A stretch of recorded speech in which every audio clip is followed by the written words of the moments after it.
that time of year, you're flipping channels, all sorts of just random games at random times.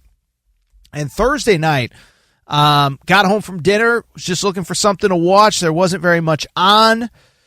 Well, I bring it up because just flipping channels looking for a game. Flip over to the Big Ten Network, okay? Big Ten Network is featuring the 6-11 game in the women's Big Ten tournament. Now, normally, J-Mart, I can't go back to every conversation we've ever had. I don't remember us talking about the 6-11 matchup in the Big Ten women's tournament very often. Maybe something happened, but I don't remember it. Well, I bring it up because you know who was playing in that game, J-Mart? The Iowa Hawkeyes. Yes, the same Iowa. And I'll say this, too. It kind of struck me as I was watching. I was like, oh, Iowa, and it just I was like, have they been? Oh, they were literally the biggest story in sports at this time a year ago. They were playing in the 6-11 game with Michigan State on Thursday night. They finished this year in a tie for 8th place in the Big Ten. They ended up losing that game, and it really struck me. Has there ever been an athlete, I guess they actually won that game and lost in the next round, but I bring it up because you go from being the biggest story in sports a year ago, Iowa women's basketball, you make back-to-back national championship games. Last year you lose to South Carolina, and now you're playing in the 6-11 game in front of what I would guess was mostly friends and family, and it really struck me. Has there ever been a college athlete, we know what she's done for the WNBA, but a college athlete that has elevated a program more than Caitlin Clark? Because a year ago they were the biggest story in sports. I think the national championship game did something like 20 million viewers or something against South Carolina. Now they're playing in the 6-11 game in front of what I would guess, respectfully, was probably a couple thousand fans. I don't think so. Now, you gave me this take several hours back, and I had two names in my head immediately, and I want to throw them out. I don't think either one of them quite gets there, and you can poke holes in both of them. But there were two names that immediately leaped to mind because I was just thinking about who were just transcendent.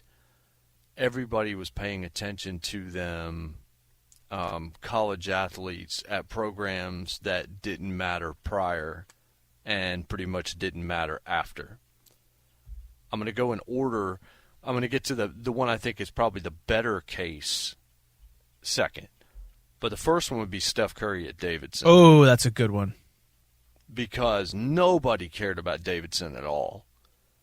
And then, of course, Steph Curry, we cared going into that NCAA tournament where they had a nice deep run. Now, it wasn't quite the same because we weren't all watching Davidson regular season basketball. So, and of course, they didn't get quite as far as Iowa did. And, you know, again, you're talking about women's basketball, so you're talking about almost nobody going to the games to sellouts anywhere to watch her. So I don't think that it quite rises to that level, but that would be my first one. So poke holes in that one before I get to the one that I like a little better. The only thing I would say, and I don't totally remember everything, I think it was a short window where it became a really big thing. Yeah. Because Steph was basically Steph. Like, I remember a second-round game against Georgetown where Georgetown probably would have been like a 3 seed maybe, and he went off for like 36 or 38 or something like that. And so then it goes into the next weekend, and it's like, oh, this thing is for real. And I vividly remember this, is that they played a Friday night Sweet 16 game. I'm going to look this up, but I vividly remember. Sweet 16 game in let me see here. Hold on one second. It was in Detroit. I vividly remember this, and it was against Wisconsin. Steph Curry, I'm looking it up right now, went for 33 in that game. You can go back and look this up. He had this wild up and under. Gus Johnson was on the call. Gus was going Gus. By the way, Steph had 30 against Georgetown, and that was a 2-10 matchup in round 2. So it was really big. They do lose in the Elite Eight.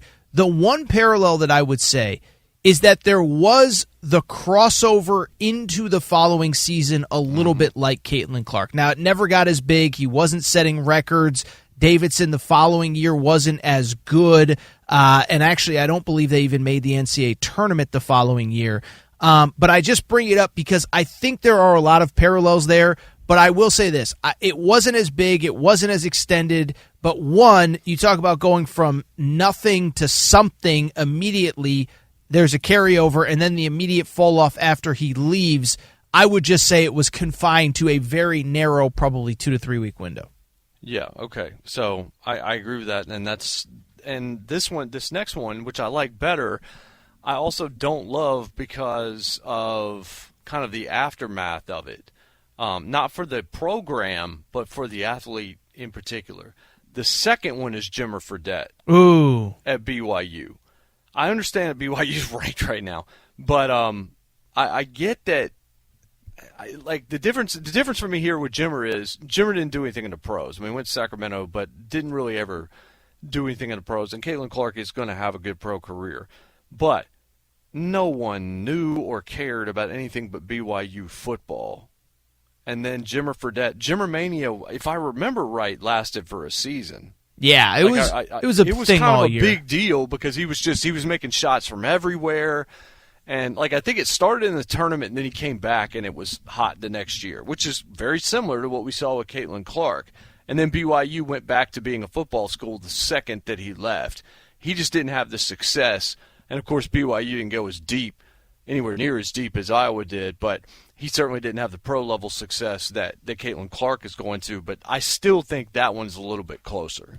So I like that one, too. And I think it's the same thing. And I think we're going to get to the same point of there is – I don't think there's anything quite like Caitlin Clark, but that is a really good one because that season, that was the story every single game.